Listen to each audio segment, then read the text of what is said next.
नमस्ते, जय श्री केदार। आप सभी का स्वागत है मेरे YouTube चैनल सिंगीराज ब्लॉग में। तो आज मैं आपके साथ एलटी भाग फर्स्ट और भाग सेकंड का प्रैक्टिस सेट 2 लाई हूँ। तो इसमें है शैक्षिक अभिवृत्ति, तर्क शक्ति परीक्षण एवं सामान्य ज्ञान। तो इससे होंगे 50 क्वेश्चन, और जो हमारा सब्जेक्ट है हिंदी 50 क्वेश्चन उसके होंगे। तो मैं आशा करती हूँ आपको वीडियो पसंद आ रही होगी और काफ़ी हेल्पफुल हो रही होगी। तो अगर आपको वीडियो अच्छी लग रही है तो लाइक करें, सब्सक्राइब करें और ज़्यादा से ज़्यादा शेयर करें, जिससे कि और लोगों को भी कुछ हेल्प मिल जाए, क्योंकि हमारा पेपर काफ़ी नज़दीकी है। इसे 20 दिन है, तो हमें अपनी पढ़ाई बहुत ही अच्छी तरीके से जारी रखनी है, क्योंकि इन 20 दिनों में हमें बहुत कुछ ना है। तो मैं आशा करती हूँ कि मैं आपकी हेल्प कर सकूँ और आपके साथ अपने जो प्रैक्टिस सेट है उनको आप लोगों तक पहुँचा सकूँ। तो आशा करती हूँ आप भी सपोर्ट करेंगे और ज़्यादा से ज़्यादा वीडियो को शेयर और लाइक भी करेंगे, जिससे कि मतलब मुझे भी अच्छा लगे कि। तो अब क्वेश्चन स्टार्ट करते हैं। तो ये क्वेश्चन है 25 क्वेश्चन रहने वाले हैं शैक्षिक अभिवृत्ति के। तो हमारा फर्स्ट क्वेश्चन है, कक्षा 1 से 8 में ब्लॉक अवधि के दृष्टिकोण का उपयोग करने का उद्देश्य क्या है? तो हमारा राइट आंसर रहेगा ए, विषयों के बीच लंबा ब्रेक लेना। अब क्वेश्चन नंबर 2, देवल 2004 द्वारा समझाए गए अनुसार पाठ्यचर्या शब्द का संस्कृत समकक्ष क्या है? तो आंसर है ए, पाठ्यक्रम। नंबर 3, नई शिक्षा नीति की प्रारंभिक तैयारी के लिए कौन जिम्मेदार था? तो आंसर है सी, डॉक्टर KR कस्तूरीरंगन समिति। क्वेश्चन नंबर 4, NEP 2020 किस कक्षा के छात्रों के लिए FLN प्राप्त करने पर विशेष बल देती है? सी, ग्रेड 3rd। क्वेश्चन नंबर 5, शिक्षकों के लिए राष्ट्रीय व्यावसायिक मानक NPAST मुख्य रूप से क्या कवर करते हैं? बस सी, शिक्षकों की भूमिकाएं और अपेक्षाएं। शिक्षक मूल्यांकन मानकों पर राष्ट्रीय दिशा निर्देश तैयार करने के लिए कौन सा संगठन उत्तरदायी है? तो आंसर है डी, राष्ट्रीय मूल्यांकन परिषद NAAC। क्वेश्चन नंबर 7, राष्ट्रीय शिक्षा नीति 2020 के अनुसार प्राथमिक स्तर तक के बच्चों के शिक्षा के लिए को प्राथमिकता दी जानी चाहिए। तो ए है हमारी मातृभाषा। क्वेश्चन नंबर 8, 3R के शिक्षण में कौन सम्मिलित नहीं है? तो हमें देखना है कि नहीं है। तो लिखना, पढ़ना, गणित, दोहराना। तो हमारा राइट आंसर होगा दोहराना। क्वेश्चन नंबर 9, प्लेटो का विवेकानंद से वही संबंध है जो रूसो का? आंसर बी, टैगोर से। क्वेश्चन नंबर 10, निगमनात्मक और आगमनात्मक पद्धति प्रतिपादित की? आंसर ए, प्लेटो ने। क्वेश्चन नंबर 11, वृद्धि और विकास प्रक्रिया अच्छी तरह प्रदर्शित की जा सकती है? तो आंसर होगा ए, सतत तथा व्यापक। नंबर 12, निम्नलिखित में से किसने समायोजन सिद्धांत प्रस्तावित नहीं किया? सी, लाजरूस। क्वेश्चन नंबर 13, अंतर्दृष्टि अधिगम परिणाम है? आंसर बी, समग्र आकृति प्रत्यक्षण। क्वेश्चन नंबर 14, शिक्षा से तात्पर्य है राष्ट्र प्रेम और देश का प्रशिक्षण, यह कथन है? बी, प्लेटो। नंबर 15, BRC का पूरा नाम क्या है? B, answer B, block resource coordinator. तो आजकल आपको पता ही होगा कि बीच में BRC CRC के पद खुले थे, तो अभी तो उस पर काफ़ी मतलब रुकावटें आ ही रही है। तो चलिए, तो वही है BRC CRC। तो अब है क्वेश्चन नंबर 16, राष्ट्रीय पाठ्यचर्या की रूपरेखा NCERT द्वारा कब प्रस्तुत की गई? 2005 में। तो जो हमारी NCERT की पाठ्यचर्या की रूपरेखा है वो 2005 में प्रस्तुत की गई। तो ये 17, 25 वर्षीय लड़की जिसकी मानसिक आयु 16 वर्ष है का IQ क्या होगा? तो 64 का आंसर है सी का 64। नंबर 18 निम्नलिखित में से कौन सा युग्म गलत है? तो गलत है तो हमारा जो सी है, सामाजिक अधिगम ब्रूनर सिद्धांत, तो ये गलत है और जो है ये सब सही है। तो क्वेश्चन नंबर 19, वह बच्चे जिनकी मानसिक आयु उनकी कालानुक्रमिक आयु से कम होती है। वह बच्चे जिनकी मानसिक आयु उनकी कालानुक्रमिक आयु से कम होती है, सी मंदबुद्धि बालक, तो उनको कहते हैं मंदबुद्धि बालक। क्वेश्चन नंबर 20, संप्रत्ययी महत्वपूर्ण वाहन है, आंसर बी चिंतन परकम का। 20 क्वेश्चन नंबर 21, अर्थ ग्रहण अधिगम स्पष्ट किया, बी असंबेल। क्वेश्चन नंबर 22, सीखना है अपेक्षित व्यवहारगत परिवर्तन, भाषागत परिवर्तन, शारीरिक विकास, उपरोक्त सभी, तो इसका राइट आंसर होगा उपरोक्त सभी। अब है क्वेश्चन नंबर 23, निम्नलिखित में से कौन सी भाषा विकास की विशेषता नहीं है? तो बी उत्पादकता नहीं है, पूछ रहा है तो उत्पादकता है। क्वेश्चन नंबर 24, रचनात्मक उपागम का उद्गम है, व्यवहारिक मनोविज्ञान, सामाजिक मनोविज्ञान, संज्ञानवादी मनोविज्ञान, दोनों, तो इसका राइट आंसर होगा बी सामाजिक मनोविज्ञान और संज्ञानवादी मनोविज्ञान, तो सी दोनों। क्वेश्चन नंबर 25, दर्शन की कौन सी शाखा ने प्रामाणिकता के विकास को शिक्षा का एक लक्ष्य माना है? तो आंसर है बी यथार्थवादी। तो यहाँ तक थे हमारे वो है शैक्षिक अभिवृत्ति के क्वेश्चन, मतलब पेडागॉजी के। तो अब यहाँ से हमारे जो क्वेश्चन शुरू हो रहे हैं वो है तर्क शक्ति परीक्षण और सामान्य ज्ञान। तो अब थोड़ा इनको देख लेते हैं। तो जो अब तर्क शक्ति के क्वेश्चन है, तो क्वेश्चन नंबर 26, यदि BRANCH को 12, 14, 16, 18, 20, 22 के रूप में कोडित किया जाता है और TARE को 24, 28, 16, 14, 26 के रूप में कोडित किया जाता है, तो आप TRACE को कैसे कोडित करेंगे? तो हम देखेंगे, वैसे तो इस पर बहुत टाइम लग जाएगा लेकिन थोड़ा देख लेते हैं। जो ये टी है तो टी को इन्होंने 28 करा है, थोड़ा सा बस रीजनिंग में यही होता है कि दिमाग लगाना हुआ। तो 28 तो इसमें भी है और इसमें भी है, तो टी को 28, फिर आर को सॉरी टी को लिखा है 28, आर को लिखा है 14, तो लगभग ये दोनों सेम है, दो ये है सो ये। फिर ए को लिखा है 16, तो ये 16 है। फिर सी को लिखा है इन्होंने 20, तो ये वाला है 20, तो राइट आंसर होगा सी, क्योंकि इसमें 28, 14, 16, 20 और 26 हैं, तो मतलब जो इनमें ये दे रखे है तो इन्हीं में से ये छांटने हैं, तो हमारा राइट आंसर सी वाला आ रहा है। इसी प्रकार तो आप देख सकते हैं कि स्काई ब्लू को इन्होंने ये लिखा है और कॉड इज स्काई को ये लिखा है, तो कॉड इज ब्लू को ये किया है, तो ब्लू के लिए क्या होगा? तो ब्लू के लिए तो इसमें राइट आंसर आ रहा है डी, तो डी राइट आंसर होगा। अब क्वेश्चन नंबर 18, एक निश्चित कूट भाषा में दूध को शुद्ध कहा जाता है, शुद्ध को रक्त कहा जाता है, रक्त को लाल कहा जाता है, लाल को पक्षी कहा जाता है, पक्षी को ड्राई कहा जाता है, खतरे को दर्शाने के लिए किस रंग का प्रयोग किया जाता है? तो इसमें हमें सबसे पहले दूध लिखना है, दूध को शुद्ध कहा जाता है, तो यहाँ पे जैसे हमने दूध को शुद्ध और शुद्ध को इसी प्रकार करेंगे, और लास्ट में जो हमारा आंसर आएगा वो आ रहा है डी, तो हमारा राइट आंसर है डी। अब क्वेश्चन नंबर 29, यदि ए बी की बेटी के बेटे की बहन है तो ए बी में कैसा संबंध है? तो पोती का, बी आंसर। अब कोई सुमित 100 मीटर उत्तर की ओर जाता है तब वहाँ से 100 मीटर पश्चिम की ओर जाता है, फिर वहाँ से 200 मीटर दक्षिण की ओर जाता है, अब वह अपने प्रारंभिक स्थान से किस दिशा में है? सर हमारा डी। हमें क्वेश्चन नंबर 31, नीचे दिए गए पैटर्न में रिक्त स्थान पर कौन सी संख्या आएगी? 4, 24, 6,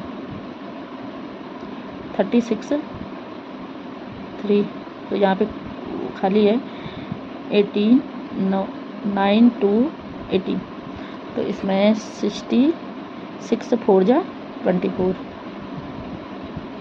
12 3 जा 36, 9 2 जा 18। हाँ, तो ये हमारा होगा 12। तो अब है 32 श्रेणी का अगला पद ज्ञात कीजिए।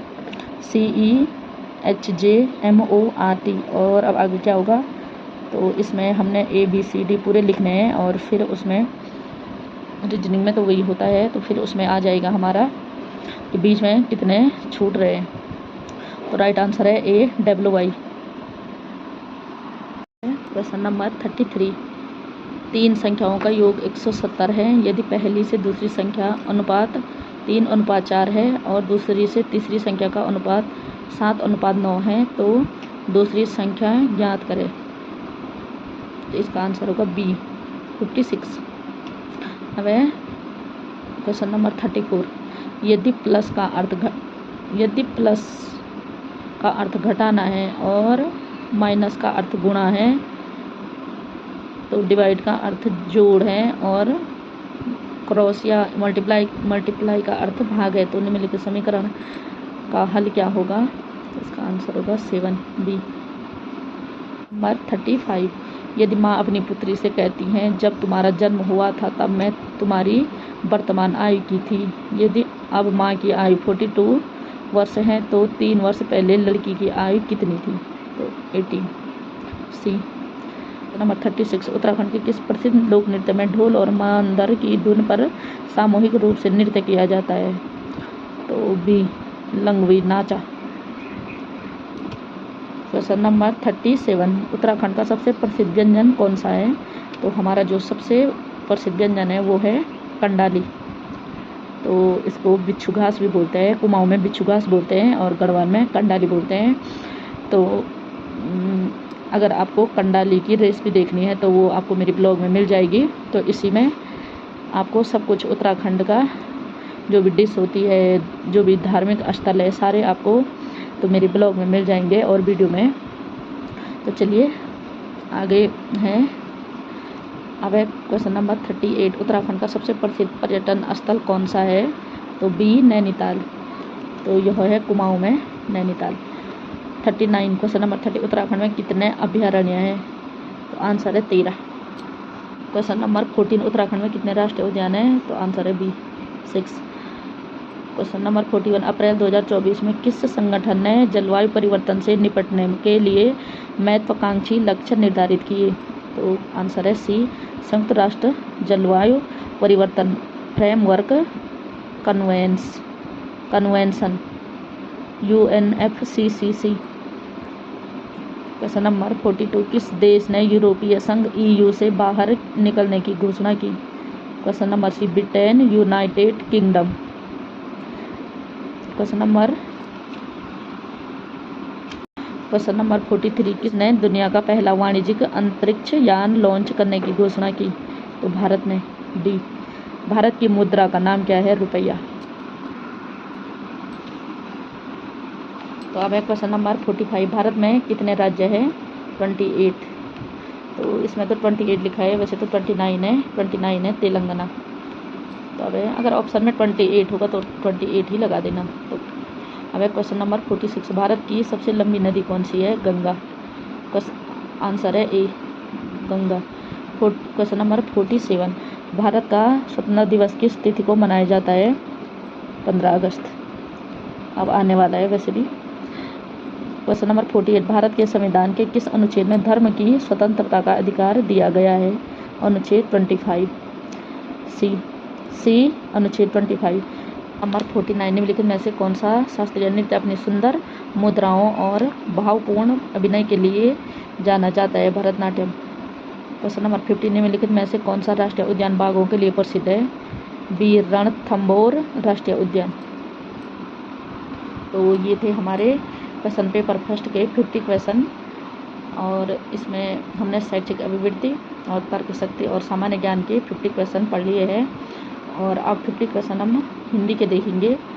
भाग सेकंड का हिंदी का क्वेश्चन नंबर फर्स्ट। ओ और आउ किस प्रकार के वर्ण हैं। तो ओ और आउ है कंठोष्ठ, कंठ और ओष्ठ। ओ आओ, तो कंठोष्ठ, answer D. Question number 2, Hindi वर्णमाला में ऊष्म व्यंजन कौन से हैं? तो ऊष्म व्यंजन है ए स, तालव्य स, मूर्धन्य स, दंत्य स, ह। स, प वाली स, ह। तो ये है ऊष्म, जिनको बोलने में हमें मुंह से ऊष्म मतलब हवा भी आती है, तो इनको बोलते हैं ऊष्म व्यंजन। अब है क्वेश्चन नंबर 3, वर्तनी की दृष्टि से अशुद्ध शब्द का चयन। तो अशुद्ध, सूर्योदय भी सही है, महर्षि भी सही है, आशीर्वाद भी सही, तो परमार्थ गलत है, तो ए। अब है क्वेश्चन नंबर 4, मनोविकार सूचक शब्दों, वाक्यांशों तथा वाक्यों के अंत में किस चिन्ह का प्रयोग होता है? ए विस्मय बोधक। क्वेश्चन नंबर 5, द्वापि का संधि विच्छेद होगा? द्वौ धन अपि, द्वापि। क्वेश्चन नंबर 6, किस समास प्रथम पद संख्यावाची और अंतिम पद संज्ञा है? वो है द्विगु। तो द्विगु समास का होता है संख्या पूर्व द्विगु। तो अगर तो जिसके फर्स्ट में संख्यावाची हो उसे द्विगु समास कहते हैं। तो क्वेश्चन नंबर 7, जामुन का तत्सम रूप है जम्बू। क्वेश्चन नंबर 8, कैंची किस भाषा का शब्द है? तो डी तुर्की। क्वेश्चन नंबर 9, योग रूढ़ शब्द कौन से हैं? तो दशानन। तो जो भी बहुब्रीहि समास होते हैं वो, जितने भी बहुब्रीहि समास होंगे वो योग रूढ़ में आ जाएंगे। दशानन, 10 आनंद, 10 है आनंद जिसके। तो अब है क्वेश्चन नंबर 10, अनुकूल का विलोम प्रतिकूल। क्वेश्चन नंबर 11, कलश का पर्याय है कुंभ। क्वेश्चन नंबर 12, इनमें से कौन सा शब्द अगला का अनेकार्थी नहीं है? तो आगे, आगामी, सामने, तो सब अगले के हैं और दुविधा अगले की नहीं है। अब है क्वेश्चन नंबर 13, शैतान की आंत इस मुहावरे का उपयुक्त अर्थ है? बी बहुत लंबी वस्तु। शैतान की आंत का कोई पता नहीं होता, तो इसका अर्थ है बहुत लंबी वस्तु। अब है क्वेश्चन नंबर 14, 9 दिन चले अढ़ाई कोस का अर्थ है? बहुत धीमी गति से काम करना। 9 दिन चले अढ़ाई कोस का, बहुत धीमी गति से काम करना। क्वेश्चन नंबर 15, निम्नलिखित में से उस विकल्प का चयन कीजिए जो समूहवाचक संज्ञा है। ए भीड़, समूह, तो भीड़ में समूह में रहते हैं ना। मीठा भी नहीं है, दूध भी नहीं है, पर्वत भी नहीं है। पर्वत भी सिंगल होता है ना। दूध भी लिक्विड वाला है और मीठा, तो ये तो मीठे का तो पता मुंह पे ही चलता है। और भीड़ भाड़ जो होती है वो है समूहवाचक, समूह में रहते हैं लोग बहुत ज़्यादा। कहीं मेले में हो गया, लोग भीड़ में इकट्ठा होते हैं तो समूहवाचक होता है। अब क्वेश्चन नंबर 16, हिंदी के अन्य पुरुष के निश्चयवाचक सर्वनाम का अविकारी रूप है? ए वह। क्वेश्चन नंबर 7, हथियाना में कौन सी क्रिया है? नाम धातु। क्वेश्चन नंबर 18, वह थोड़ा बीमार है, इस वाक्य में थोड़ा में कौन सा क्रिया विशेषण है? ए परिमाणवाचक क्रिया विशेषण। क्वेश्चन नंबर 19, प्रत्यर्पण शब्द में उपसर्ग लगा है? प्रति। तो जो उपसर्ग होते हैं वह पहले लगते हैं और जो उपसर्ग पहले लगते हैं और जो प्रत्यय होते हैं वह बाद में लगते हैं। जैसे अक प्रत्यय हो गया, तो ये जो प्रत्यर्पण, यहाँ पे प्रति उपसर्ग लगा है। तो क्वेश्चन नंबर 20, भिक्षुक में प्रत्यय है उक, तो ये प्रत्यय है, तो ये पीछे लगा है उक। भिक्षुक उक पीछे, प्रत्यय पीछे लगता है और उपसर्ग आगे, तो ये चीज़ याद रखनी है। 21, ठीकरे की मंगनी उपन्यास किसने लिखा है? ठीकरे की मंगनी उपन्यास किसने लिखा है? तो इसको आंसर डी, नासिरा शर्मा। ठीकरे की मंगनी, तो नासिरा शर्मा ने लिखा है। क्वेश्चन नंबर 22, निम्नलिखित में से शुद्ध वाक्य है? बादशाह ने मुक्त हस्त दान दिया। क्वेश्चन नंबर 23, ब्रजभाषा का विकास किस अपभ्रंश से हुआ है? तो ए सौर सैनी से। जो हमारी ब्रजभाषा है उसका विकास हुआ है सौर सैनी से। अब है क्वेश्चन नंबर 24, संविधान सभा में हिंदी को राजभाषा बनाने का प्रस्ताव किसने रखा? तो ए है गोपाल स्वामी अयंगर। अब क्वेश्चन नंबर 25, कार्यालय टिप्पणी का प्रयोग होता है। सी, किसी निर्णय तक पहुंचने के लिए विद्यमान नियमों के अनुरूप विचार हेतु। अब क्वेश्चन नंबर 26, निर्देश देने, संवाद लेखन तथा शीर्षकों आदि में निम्नलिखित में से किस विराम चिन्ह का प्रयोग किया जाता है। सी, उपविराम। ऑपरेटिंग सिस्टम में RAG का पूर्ण रूप क्या है। तो D, resource allocation graph. Bharat में अंग्रेजी की भाषा के संदर्भ में क्या सही है। बी, यह भाषा संघ की कार्यालयी भाषा है। क्वेश्चन नंबर 29, झूठा सच के लेखक कौन है। तो झूठे सच के लेखक है डी, यशपाल। क्वेश्चन नंबर 32, चट्टानें किसकी रचना है। ए, हरिवंश राय बच्चन। 31, शब्द में जहाँ मूल अर्थ नहीं बल्कि उसका व्यंग्यार्थ अभिप्रेत होता है वहाँ कौन सी शब्द शक्ति होती है। व्यंजना। सी। क्वेश्चन नंबर 32, नीचे दिए गए वाक्य में कौन सी शब्द शक्ति है। डी, अभिधा शक्ति। क्वेश्चन नंबर 33, निम्नलिखित में से कौन सा रस का अवयव नहीं है। ए, भाव। तो रस में विभाव, अनुभाव, संचारी भाव सब होते हैं और भाव नहीं होते हैं। तो क्वेश्चन नंबर 34, वन सारदी चंद्रिका चादर ओढ़ी में कौन सा अलंकार है। रूपक। 35, प्रबंध काव्य के कितने प्रकार होते हैं। 2। नंबर 36, किस छंद में सभी चरणों में वर्णों की संख्या नियत रहती है और कौन लघु होगा कौन गुरु यह निश्चित रहेगा। सी, वर्णिक छंद। क्वेश्चन नंबर 37, संतन को कहाँ सी करी सो काम यह काव्य पंक्ति किसकी है। सी, कुम्मन दास। अब क्वेश्चन नंबर 38, निम्न में से निराला की रचना कौन सी नहीं है। गीत गुंज, परिमल और गीतिका निराला जी की रचनाएं हैं और निहारनी है। अब 39, क्वेश्चन कौन सी सामान्य प्रवृत्ति के रूप में छायावादी कविता में नहीं पाई जाती है। बी, बाह्य श्रृंगार का मानसल चित्रण। क्वेश्चन नंबर 14, मधुकलश किसकी रचना है। सी, हरिवंश राय बच्चन। क्वेश्चन नंबर 41, छायावादोत्तर काव्य की प्रमुख विशेषताएं हैं। राष्ट्रीय और सांस्कृतिक भावना, प्रेम और मस्ती की भावना, हास्य व्यंग्य का भाव। डी, उपरोक्त सभी। क्वेश्चन नंबर 42, उसकी माँ कहानी के लेखक है। डी, पांडे बेचैन शर्मा उग्र। 43, निम्नलिखित में से कौन सा नाटक उपेंद्र नाथ अश्क का नहीं है। अंजो दीदी, कैद, जय पराजय। तो सभी उपेंद्र नाथ अश्क के है और कोणार्क नहीं है। क्वेश्चन नंबर 44, कुबेर नाथ राय का निबंध संग्रह है। डी और सी। क्वेश्चन नंबर बी और सी, कामधेनु आगमन की नाव।